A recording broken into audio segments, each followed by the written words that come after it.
Olá para você que acompanha a programação da TV Câmara Guarulhos, seja muito bem-vindo a mais uma edição do nosso Ponto de Vista.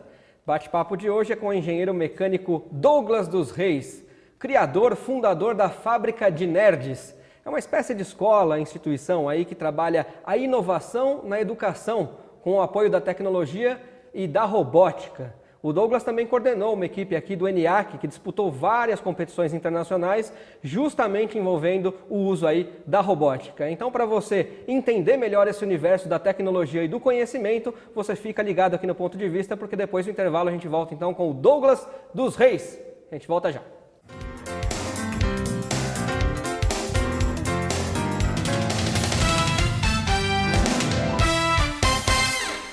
Queria parabenizar a TV Câmara, parabenizar aqui o presidente e todos os vereadores pelo trabalho que vem sendo feito e espero que vocês possam continuar contribuindo cada vez mais para levar informação à nossa população e permitir que o cidadão possa participar, dando opiniões, sugestões e ajudando a construir a cidade. E parabéns pela qualidade, porque eu estava dizendo agora há pouco, vez ou outra, estou por aí no trânsito, às vezes até fora de Guarulhos, e aí ligo o celular pela internet, sintonizo, acompanho. Então, a gente fica feliz quando vê essas coisas, porque significa que esse esforço que vocês estão fazendo aqui, tem muita gente que vocês nem estão sabendo, mas que estão do outro lado, acompanhando para e passo tudo que acontece no Legislativo e tudo que acontece na cidade. Parabéns, sucesso e já nasceu bem.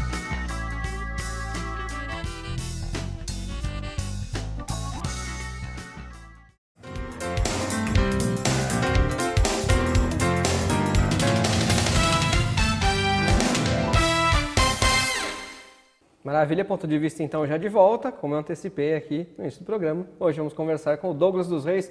Douglas, seja bem-vindo, muito obrigado aqui por atender o nosso convite. Obrigado, é um prazer, Leandro, estar aqui podendo falar um pouco de tecnologia, inovação, educação, no momento que o país clama por uma estrutura mais organizada, tanto na área de educação quanto na saúde. Como nossa especialidade e nossa expertise é na área de educação e de tecnologia, a gente vai tentar explicar um pouco quanto isso é importante na formação de um Brasil melhor, de uma cidadania muito mais integrada e engajada com os problemas da nossa cidade. E para explicar isso, eu vou pedir então para que você explique justamente para a gente como é a Fábrica de Nerds, o que é exatamente a Fábrica de Nerds, que a gente esteve lá, depois você vai ver umas imagens aqui no programa. Explica para a gente o que é. Legal. Para o público que está nos assistindo, a Fábrica de Nerds ela é um modelo de educação que está sendo implantado em países de primeiro mundo e países que têm como educação o ponto de alicerce de todos os desenvolvimentos sociais e culturais e educacionais dentro dos seus processos. Para que a gente possa fazer uma similaridade, seria uma incubadora de jovens talentos que clamam por uma necessidade de se envolver com criação, com tecnologia, com robótica, com projetos aplicados de forma direta à indústria. Então, nós alocamos jovens da comunidade, de uma maneira geral, de escolas públicas ou privadas, e clamamos para que as empresas e os setores privados da região levem problemas para que a gente possa, com o uso da tecnologia, com o uso do conhecimento acadêmico que esses alunos trazem, a gente poder propor soluções e propor mudanças dentro dos conceitos de cidades estruturadas que nós temos hoje. Quer dizer, é uma espécie de formadora de intelectos, é isso? Seria uma incubadora de talentos, né? A gente tem alguns modelos hoje muito difundidos, a gente teve a oportunidade de ver na mídia há algum tempo atrás os Fab Labs. Na realidade, dentro desse espaço, o jovem tem a oportunidade de colocar em prática todo o conhecimento que ele desenvolve dentro das salas de aula, dentro dos processos acadêmicos, e tornar isso soluções aplicáveis. Então, a gente usa lá o recurso da robótica, como você mesmo disse, Leandro, a gente usa o recurso da prototipagem e impressão 3D, a gente usa recurso de projetos de inclusão sustentável. É uma forma de, efetivamente, a gente dar um caminhamento prático e aplicado de um jovem que hoje se forma e tem um hiato muito grande entre a sua penetração no mercado de trabalho e a sua efetividade em termos produtivos. Então, dentro desse processo, o jovem e as empresas podem efetivamente lapidar um futuro profissional, um futuro talento, para desafios maiores, para desafios muito mais ousados dentro das necessidades que a gente tem dentro da sociedade urbana. Mais tarde a gente vai passar o contato aqui, o site, mas se você que tiver alguma curiosidade, quiser procurar aí no seu mecanismo de busca, o NERDS é com E no final, porque é uma sigla. Núcleo de Engenharia Robótica e Desenvolvimento Educacional Sustentável. Que benefícios então traz para os jovens? Acho que já ficou bem claro que é a formação, e para a sociedade?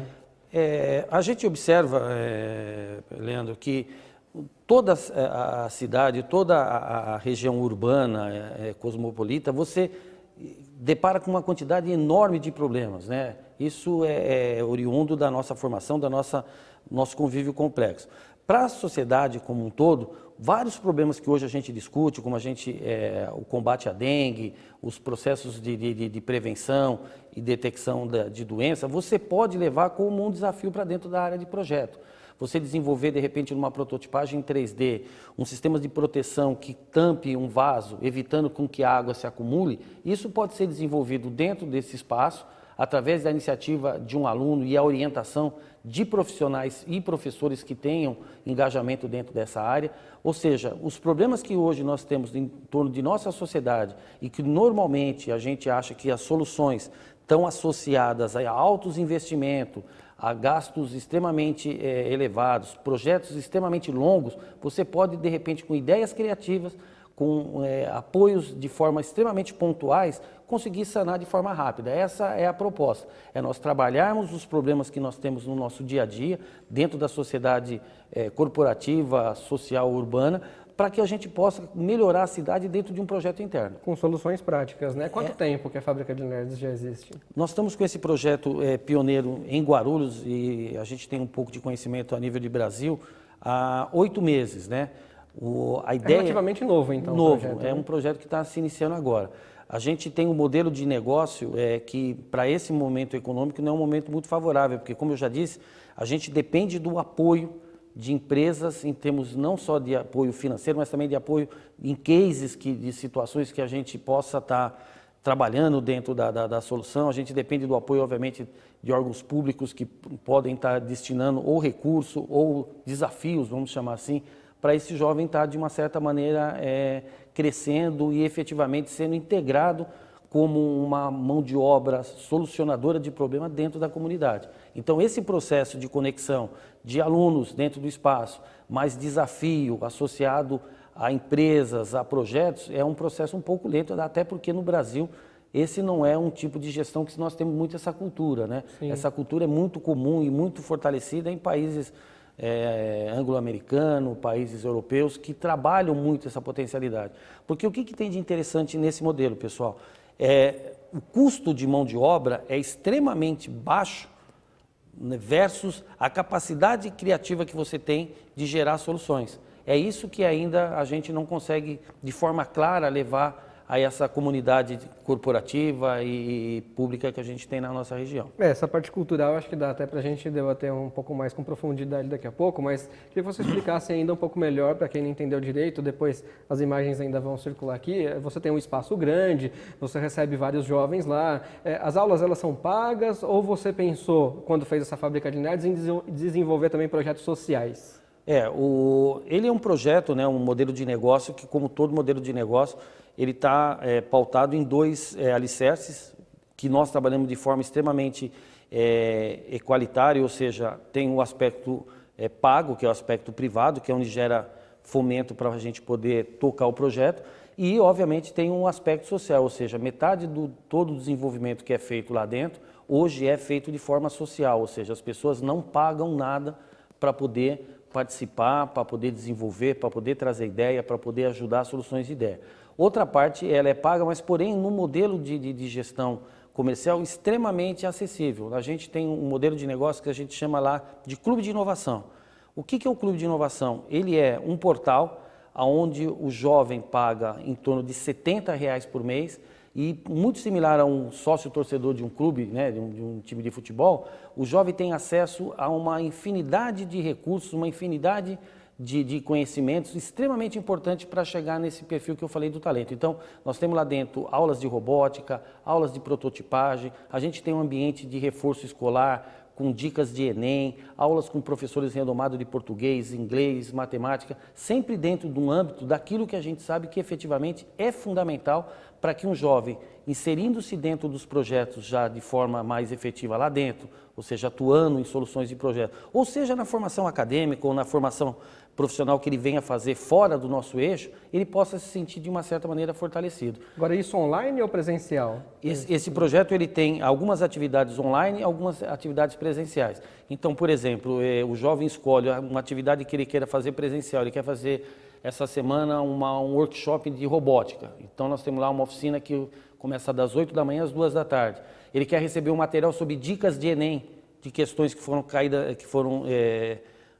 passadas no Enem, e ele quer ter um plantão de dúvida com um professor especialista em Enem. Isso ele recebe como uma videoaula. Então a gente trabalha dentro das duas plataformas, informações online e informações presenciais.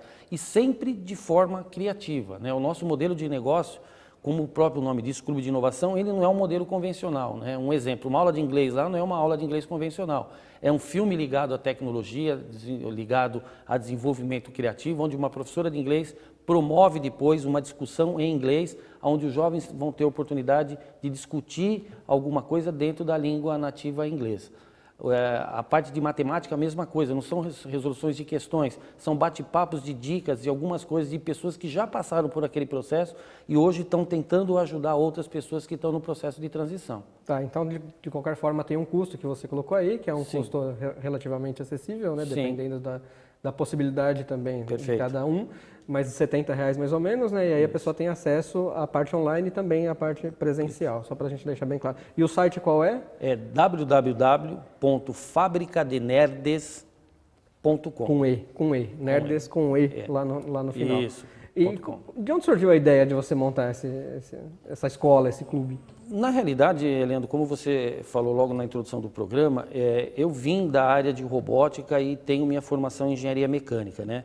Ontem nós estávamos discutindo com um grupo de educadores ligado ao Sistema S no Rio de Janeiro e a gente estava debatendo o seguinte: as gerações que hoje estão aí na faixa de 40, 50 anos de idade foram criadas, né, basicamente toda a sua formação profissional e educacional, uma boa parte do tempo fazendo as coisas de forma efetiva. A gente não tinha um acesso à tecnologia, não tinha o acesso que se tem hoje a produtos consumíveis como ocorre. Então, o criar soluções, criar brinquedos, criar conhecimento através das próprias mãos, dava-nos a nós uma valorização e um conhecimento de algo extremamente mais profundo e consolidado. Então, a Fábrica de Nerds, na realidade, ela acaba conectando todos esses momentos e todas essas experiências que a gente teve na nossa formação, seja lá na robótica, com equipes de robótica, seja na formação que eu tive dentro do Senai como professor e consultor, seja na indústria com mais de 30 anos, ou seja, a ideia foi resolver um problema que nós temos hoje no mercado, que é uma mão de obra extremamente aplicada, gerando recurso e gerando valor tanto para o estudante quanto para a indústria de forma prática, né? Então, na realidade, ele convergiu com um monte de necessidades e um monte de momentos que a gente foi vivendo ao longo desses anos aí. É bem bacana. A gente visitou lá, né, e a gente vai colocar algumas imagens agora, é importante que a gente fale, para ver a aplicação prática disso, né? Porque às vezes a gente aqui acaba falando muito termo técnico, ou a conversa ela fica muito intelectual, de repente, né? Por causa dessa parte de robótica, as pessoas não sabem muito bem a que se refere. E lá a gente viu produtos como um braço de baixo custo, né? Braço mecânico automático, eletrônico, aliás, de baixo custo, que pode ajudar, por exemplo, deficientes físicos. Um projeto que você colocou de cadeira de rodas, que o assento se remove para que a pessoa possa ir ao banheiro sem precisar se levantar da cadeira de rodas. Perfeito. Que é um projeto bastante interessante, e os robôs em si. Que projetos outros você desenvolve lá? A nossa proposta dentro da área de projeto, né, não falando mais na área de educação, são projetos que possam gerar uma condição de mobilidade, uma questão de inclusão urbana mais favorável e muito mais amigável, né? Então, basicamente, nós temos 12 projetos na área de engenharia e prototipagem, que é praticamente o processo final do jovem lá dentro, ou seja, o jovem entra lá começando a se encantar por robótica, que é uma coisa que chama muita atenção. Hoje a prototipagem, a impressão 3D, e ele vai percebendo que isso vai dando a ele uma necessidade e uma ansiedade para aprender coisas mais complexas, até chegando na parte de protótipos de projeto. Então, a área de acessibilidade, os projetos de inclusão voltada a deficientes visuais, auditivos, motor, sempre foram mais ou menos o eixo que a gente tenta se direcionar na parte de prototipagem. Então, tanto projetos que nasceram internamente, como projetos de alunos que possam ter ou possam, de uma certa maneira, ter começado a desenvolver e não tiveram um apoio para ter a sua fase conclusiva, eles são, de uma certa maneira, apadrinhados dentro do projeto da Fábrica de Nerds e a gente tenta dar o direcionamento adequado até pela experiência que a gente tem. E a gente viu lá também uma impressora 3D, né? Bastante interessante. Você usa um material plástico para fazer peças, enfim, que vocês desenvolvem, evidentemente, lá para os robôs. Mas você acha que a gente está muito longe de uma aplicação nas casas das pessoas? Por exemplo, quebrou a minha maçaneta, preciso fazer uma nova. Então, em vez de você comprar, você imprime uma em casa. Quebrou o puxador do móvel, imprime em casa. Preciso de uma colher, consigo imprimir em casa. Você acha que a gente está muito longe disso ou não? Ô Leandro, eu acredito que não, né? Esse é um processo que já vem acontecendo de forma muito acelerada, até por conta dos momentos econômicos que você vive, o desenvolvimento de peças, como você mencionou, dentro do mundo corporativo, ou seja, dentro das empresas, ele tem um custo muito alto e às vezes a incerteza econômica faz com que você não tenha certeza se aquele produto ele vai se viabilizar ou não. Então, as soluções que a gente chama singulares ou as soluções caseiras, elas tendem uma tendência muito grande dentro do nosso dia a dia. O acesso à tecnologia hoje é muito barato, para vocês terem uma ideia, pessoal. Uma impressora 3D hoje você consegue comprá-la com o preço de um computador. Tem celulares aí muito mais caros que uma impressora 3D. Mas eu acho que tão importante quanto a disponibilidade dessa tecnologia é a gente entender que você tem que ter uma geração, né, que foi educada para poder usar essa tecnologia. O que eu quero te dizer? Se você tem a tecnologia disponível, Leandro, e eu não tenho, dentro da minha formação educacional, que é a tal da social, cultura que você colocou, né? A necessidade e o prazer, a adrenalina de gerar soluções, que pode ser uma maçaneta, que pode ser um suporte para minha avó, ou para o meu avô, para o meu pai, minha mãe, resolver aquilo. E que tem uma dificuldade de mobilização dentro da minha casa, eu vou usar essa tecnologia para ficar fazendo boneco, robozinho, símbolo de clubes, de time, ou seja, a tecnologia ela é importante, ela está cada vez mais próxima do dia a dia das famílias e do jovem, porém a gente tem que entender que, acima de tudo, ela tem que estar lá para nos ajudar a sanar problemas que a gente tem identificado. E essa identificação e essa sensibilidade são espaços como esse que a gente está tentando criar, que você vai despertar. Esse é que seria, na sua opinião, o conceito de inovação na educação? Quer dizer, melhorar as mentes ou preparar as mentes para um novo futuro, uma nova geração, para que pensem de outra forma mesmo? Eu acho que você tocou no ponto essencial e a grande missão do projeto, né? A gente é um país que absolve, né, de uma certa maneira, sem muitos filtros, tudo aquilo que a gente vê lá fora, né? Não adianta eu falar de espaços que eu tenho no MIT, em Oxford, que é extremamente interessante, sem fazer uma reflexão que os jovens que estão lá dentro, gerando essas soluções, foram criados em ambientes extremamente inovadores. Então, se eu não crio um jovem inovador, um jovem criativo, ele com certeza não consegue chegar lá na ponta gerando soluções criativas em termos corporativos. Então, a revisão e a reflexão da educação, como eu vou despertar essa sensibilidade dentro do jovem, como que eu vou parametrizar isso daí, é o grande desafio da educação.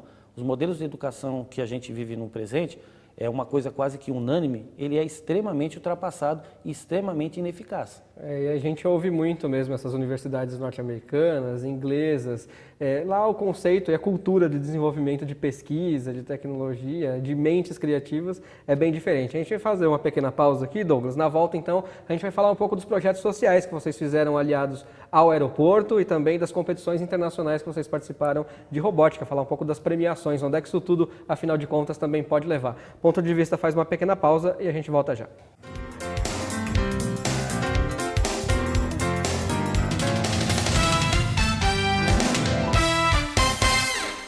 A Câmara Municipal de Guarulhos acredita num mundo melhor e mais igual. E a igualdade de direitos passa por cidadãos democraticamente bem informados. Para que a informação chegue realmente a todos, a Câmara aposta na inclusão. A transmissão das sessões conta com o apoio de um intérprete de Libras, a língua brasileira de sinais. Assim, o deficiente auditivo também pode acompanhar tudo o que acontece na política da cidade e exercer, de fato, o papel de cidadão. TV Câmara Guarulhos, o canal da cidadania.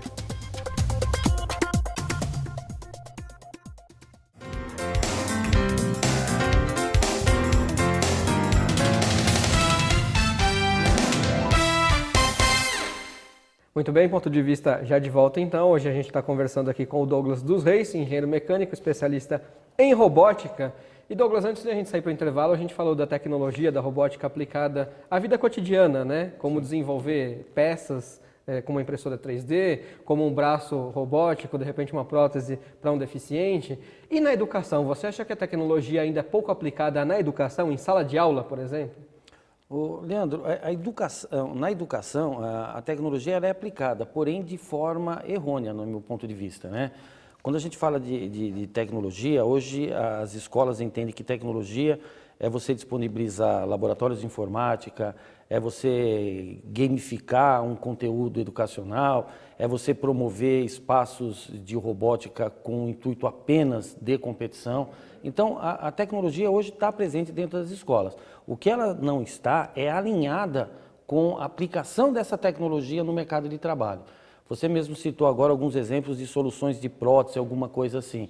Raramente você vai ver dentro de uma escola, num projeto integrador ou num projeto de desenvolvimento, até escolas que têm um viés tecnológico voltado à formação de pessoas na área de mecatrônica, por exemplo, de eletromecânica, desenvolverem soluções desse nível como uma ferramenta educacional, como um projeto de grade curricular. Mas você também acha ruim esse outro tipo de aplicação? Quer dizer, não instigaria o aluno a aprender melhor, se ele conseguir ver alguma coisa de matemática na prática aqui, por exemplo, com o auxílio da tecnologia? Não, a utilização com esse propósito, que a gente chama até de STEM, né, que é ciência, tecnologia, engenharia e matemática, que é um conceito que se trabalha muito forte nos Estados Unidos, vindo de conceitos educacionais da NASA, onde você consegue consolidar e estruturar problemas que normalmente a gente só teria a oportunidade de ver de forma extremamente lúdica, que é o caso da matemática que você citou.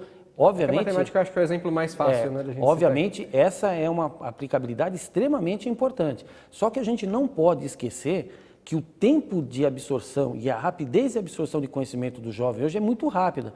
Não dá para mim pautar toda uma formação de um jovem, que hoje leva em torno de 14 a 15 anos dentro de um processo educacional básico, pautado só nesses elementos. Obviamente, você tem que começar trabalhando isso lá na base educacional, porém o nível de desafio e o nível de complexidade que você tem que propor ao longo da matriz curricular dele, tem que ser cada vez mais aproximando-se a problemas sociais. Então, quando a gente fala desse nível de robótica, esse nível de situação, eu estou falando um aluno já no ensino médio, trabalhar a tecnologia ainda de forma extremamente isolada, né? A gente tem alguns exemplos de competições na área de robótica que pouco agrega, né? Guerra de robô. Ou futebol de robô? Futebol ainda de robô é uma coisa lúdica, mas guerra de robô, o que isso vai agregar para uma pessoa que está se dedicando a se tornar engenheiro? Guerra, você estudar um monte de coisa para fazer uma guerra, eu acho que não é um propósito. O que eu quero dizer é que a tecnologia está dentro das escolas, porém, ela não está, de uma certa maneira, associada e linkada com as necessidades que nós temos hoje do dia a dia. Se você tiver um projeto dentro de uma escola de biologia, né, que tenha lá a disciplina muito forte, que tente ajudar, minimizar ou de uma certa maneira contribuir para as soluções que hoje a gente tem aí causado pelo caso do Zika vírus, alguma coisa assim, com certeza teria uma notoriedade e uma visibilidade muito maior. Agora eu acredito que dentro dessa linha, na educação básica, poucas são as escolas que têm um trabalho nesse sentido. A gente espera que a mudança também aconteça nessa parte da educação, né?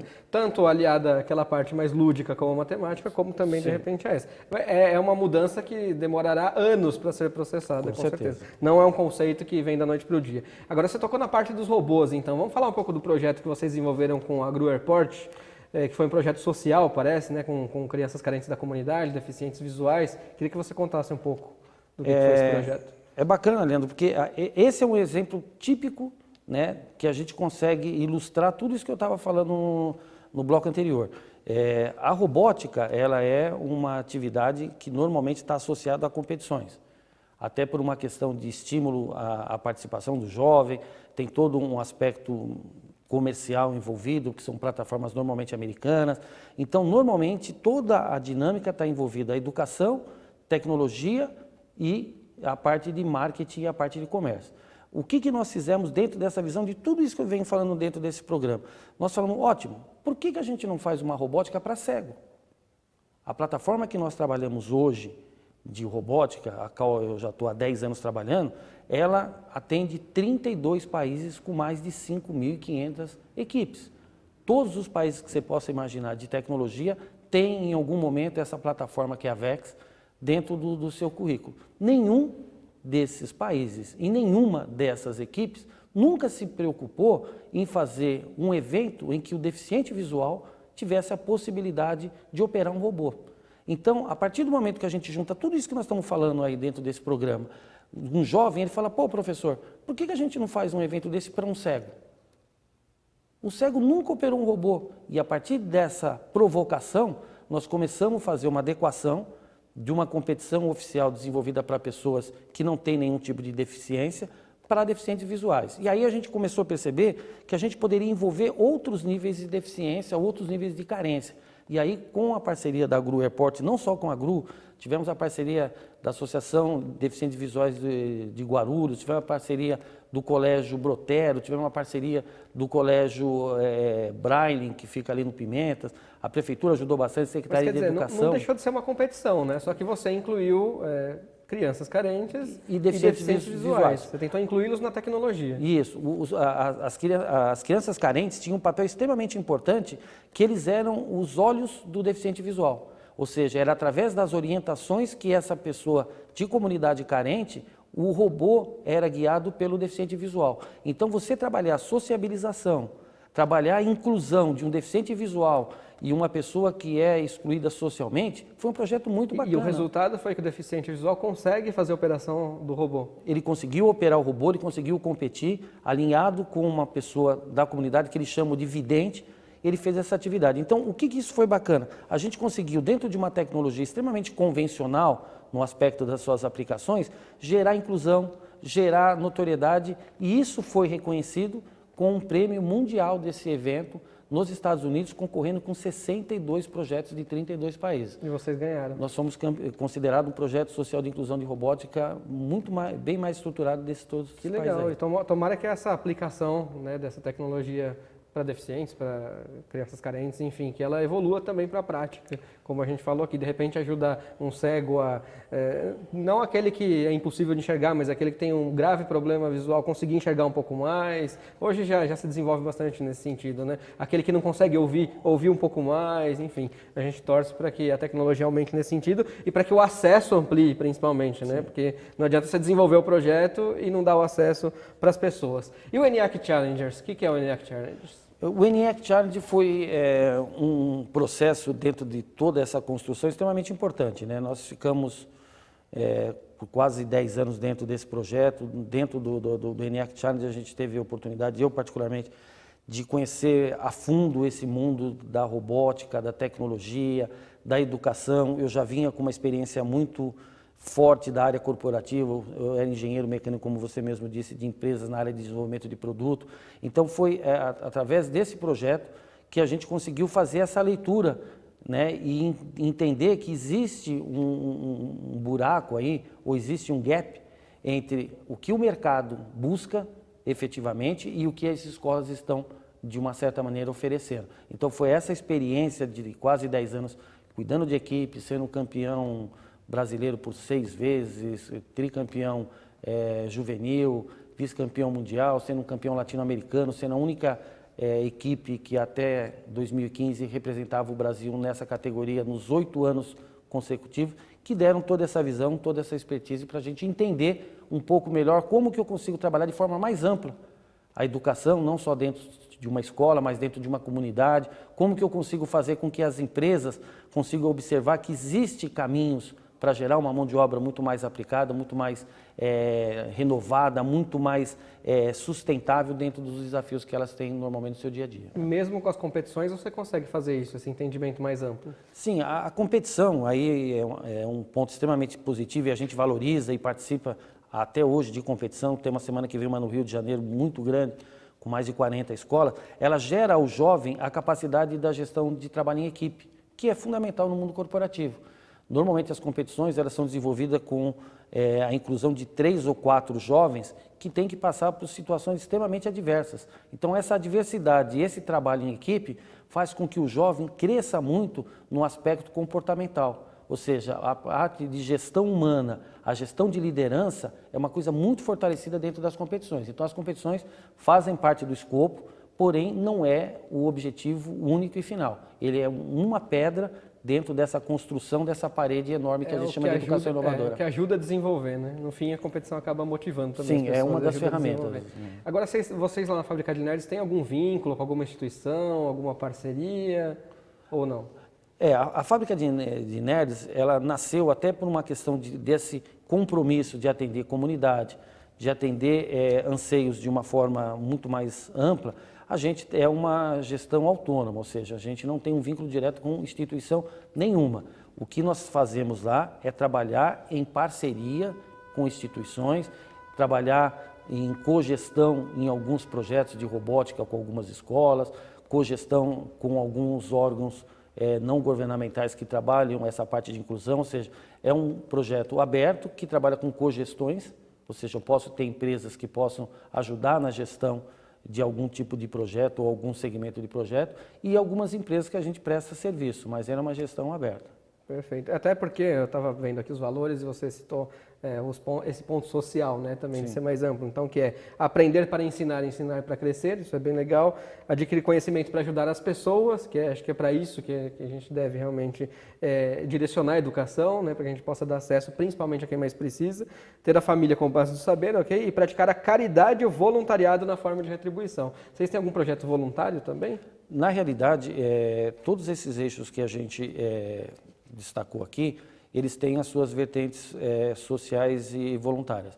A gente trabalha muito alinhado com o pessoal da Casa de Davi, a gente trabalha algumas atividades com o pessoal da Casa André Luiz, mantemos alguma coisa com o pessoal do Projeto TEAR, ou seja, a gente tem projetos que a gente apoia, projetos que a gente, de uma certa maneira, disponibiliza ou prioriza dentro de algumas ações, né? São parcerias, então, nesse São parcerias. A própria prefeitura também tem projeto, a associação, a DEVIG, que é a Associação de Deficientes Visuais de Guarulhos, é uma entidade que a gente apoia bastante. A ACD, a gente está tentando entrar com alguns projetos também.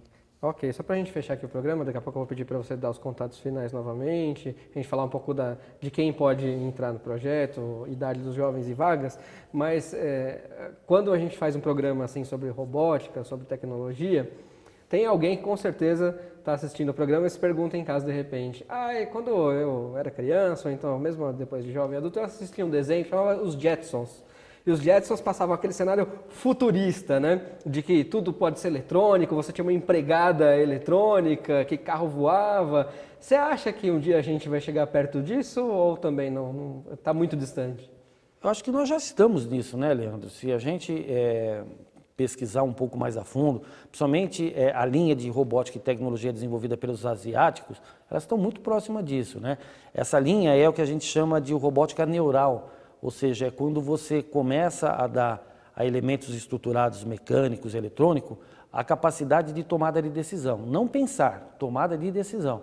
Nós já temos alguns segmentos, você tem o Now, que é um robô que se usa hoje em algumas escolas, que ele já tem algumas lógicas neurais muito parecidas com o ser humano, quer dizer, a gente já tende a uma sociedade já híbrida em algumas situações, obviamente dependendo da cultura, dependendo do nível socioeconômico. Alguns países têm isso daí de uma forma mais próxima do dia a dia, outros não. Mas aquela visão do Jackson, que realmente foi uma visão extremamente visionária de um desenho, isso já ocorre no dia a dia. Hoje a gente já tem essas situações. Mas uma coisa que é extremamente importante a gente entender, pessoal, é o seguinte, o robô ou a tecnologia, ela é uma reprodução de tudo aquilo que nós desenvolvemos. Só que a capacidade de tomada de decisão, a capacidade de você alternar decisões de forma rápida e às vezes de forma até incompreensível, isso é uma capacidade humana que um robô não vai ter nunca. A gente alterna decisões, alterna processamentos de informação muito rápido ao ponto que um elemento eletromecânico, que na realidade é o conceito técnico de um robô, não vai chegar nunca, né? Com certeza a inteligência artificial jamais se comparará à humana, né? Isso não tem como. Para a gente fechar aqui então, Douglas, passa de novo o contato. Queria que você falasse das vagas, quem é que pode procurar a Fábrica de Nerds, se é pessoas de qualquer idade, enfim, por favor. Legal. Então, pessoal, o projeto Clube de Inovação, né, que a gente chama lá, que está estruturado dentro da Fábrica de Nerds, ele é um espaço onde você tem um portal, ou seja, você tem uma senha de acesso, dentro dessa senha de acesso você tem uma infinidade de elementos que formam a educação de um jovem que a gente acredita ser primordial para o século XXI, ou seja, você vai ter conteúdos de robótica, conteúdos de impressão 3D, aulas, videoaulas de robótica, dicas de robótica, você vai ter palestras e aulas presenciais que você se cadastra lá, vendo qual é o melhor dia e horário. A gente não está preocupado, como já foi mostrado aqui na entrevista, só com a formação da robótica. A gente tem um portal com aulas de português, matemática, inglês, que são elementos que dão a base para toda essa tecnologia. Não adianta nós pensarmos que simplesmente montar e desmontar alguma coisa vai dar para esse jovem que a gente pretende formar, que é o jovem que vai modificar o país, que vai ser inserido de forma tecnológica dentro da nossa comunidade e gerar soluções que hoje a gente se sente tão carente, se ele não tiver educação básica dentro da formação. Então você vai ter lá elementos da matemática, elementos do português, do inglês, todos dentro desse portal. Esse portal, ele atende crianças a partir de 8 anos de idade até 25 anos de idade, que é a idade de formação acadêmica. Então, os conteúdos são divididos de acordo com as faixas etárias. Então, eu tenho conteúdo para um jovem que está na formação básica lá, de 8 a 12 anos, eu tenho conteúdos para jovens um pouco mais avançados, ou seja, todo o processo de formação educacional e tecnológica, ele é permeado dentro desse espaço. E aquilo que eu falei... E não tem um limite de vagas? Não tem um limite de vagas. O que a gente tem, obviamente, para cada evento que for ocorrendo ao longo de um calendário mensal, você tem quantidade de vagas. Mas quando a gente percebe, um exemplo, a robótica que a gente conversou, que a gente sabe que tem uma procura muito grande, a gente tem mais de um encontro presencial. Então você pega, vamos supor, uma palestra ou uma montagem de um robô com uma garra mecânica, como o Leandro acabou de mencionar. Eu vou ter 4 ou 5 eventos que vão ocorrer dentro do mês. Você, como sócio, pode se inscrever e participar de um desses eventos. Então, a ideia é essa, é ter um portal. E falar, professor, mas é igual um portal que eu tenho na minha escola? Não, a gente não está com o propósito de educar ninguém. A gente está com o propósito de estimular aquilo que já é desenvolvido dentro das suas escolas de forma criativa, de forma inovadora. Essa é a proposta, não é um portal educacional. E desenvolver, daí para cima. Douglas, obrigado por ter vindo ao Ponto de Vista. Se quiser deixar uma mensagem final, fica à vontade. Legal. Pessoal, muito obrigado aí à TV Câmara pelo esse convite. Você que está nos assistindo, independente da linha que você venha adotar, acho que é extremamente importante, como o Leandro falou, dentro dos nossos eixos de conhecimento e de crendice, é investir na educação dos seus filhos.